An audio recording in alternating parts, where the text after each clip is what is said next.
ನಮಸ್ತೆ ಕರ್ನಾಟಕ. ತ್ರಿಶೂ ರೆಡಿಮಿಕ್ಸ್ ಮಸಾಲ, ತಾಯಿಯ ಕೈ ರುಚಿ, ಹಳ್ಳಿಯ ಸವಿರುಚಿ ಈಗ ನಿಮ್ಮ ಹತ್ತಿರದ ರಿಟೇಲ್ ಶಾಪ್ಸ್ನಲ್ಲಿ ಲಭ್ಯ.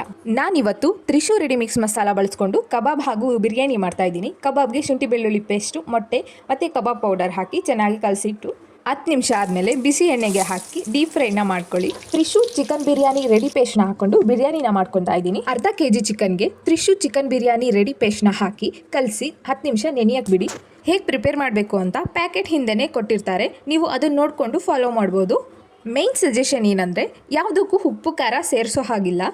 ಒಂದು ಪಾತ್ರೆಗೆ ಎಣ್ಣೆ, ಬಿರಿಯಾನಿಗೆ ಬೇಕಾಗಿರುವಂಥ ಮಸಾಲೆ ಐಟಮ್ಸ್, ಈರುಳ್ಳಿ, ಶುಂಠಿ ಬೆಳ್ಳುಳ್ಳಿ ಪೇಸ್ಟ್ ಹಾಕಿ ಕಂದು ಬಣ್ಣ ಬರೋವರೆಗೂ ಹುರ್ಕೊಳ್ಳಿ. ನಂತರ ಕಲಸಿಟ್ಟಂಥ ಚಿಕನ್ನ ಹಾಕಿ ಫ್ರೈ ಮಾಡ್ಕೊಳ್ಳಿ. ಅದಕ್ಕೆ ಕೊತ್ತಂಬರಿ ಸೊಪ್ಪು, ಪುದೀನ ಸೊಪ್ಪು ಸಣ್ಣಗೆ ಹೆಚ್ಚಿ ಹಾಕಿ ಫ್ರೈ ಮಾಡ್ಕೊಳ್ಳಿ. 10 ನಿಮಿಷ ಚೆನ್ನಾಗಿ ಫ್ರೈ ಮಾಡ್ಕೊಂಡ ನಂತರ ತೊಳೆದಿಟ್ಟಿರೋ ಅಕ್ಕಿನ ಸೇರಿಸ್ಕೊಂಡು ಮಿಕ್ಸ್ ಮಾಡಿ, ಅಕ್ಕಿಗೆ ಬೇಕಾಗಿರೋ ಅಷ್ಟು ನೀರನ್ನ ಸೇರಿಸಿ ಲಿಡ್ನ ಕ್ಲೋಸ್ ಮಾಡಿ 2 ವಿಷಲ್ ತಗೊಳ್ಳಿ. 15 ನಿಮಿಷದಲ್ಲೇ ಬಿಸಿ ಬಿಸಿ ನಾಟಿ ಸ್ಟೈಲ್ ಬಿರಿಯಾನಿ ಸವಿಯಲು ಸಿದ್ಧ. Trishu readymix masala and food products. ನಿಮಗೇನಾದರೂ ತ್ರಿಶೂ ರೆಡಿಮಿಕ್ಸ್ ಮಸಾಲನ ಬೈ ಮಾಡಬೇಕು ಅಂತ ಇದ್ದರೆ ತ್ರಿಶೂ ರೆಡಿಮಿಕ್ಸ್ ಮಸಾಲ ವೆಬ್ಸೈಟ್ನ ಲಿಂಕ್ ಹಾಕಿರ್ತೀನಿ, ಅಲ್ಲೋಗಿ ಪರ್ಚೇಸ್ ಮಾಡ್ಬೋದು.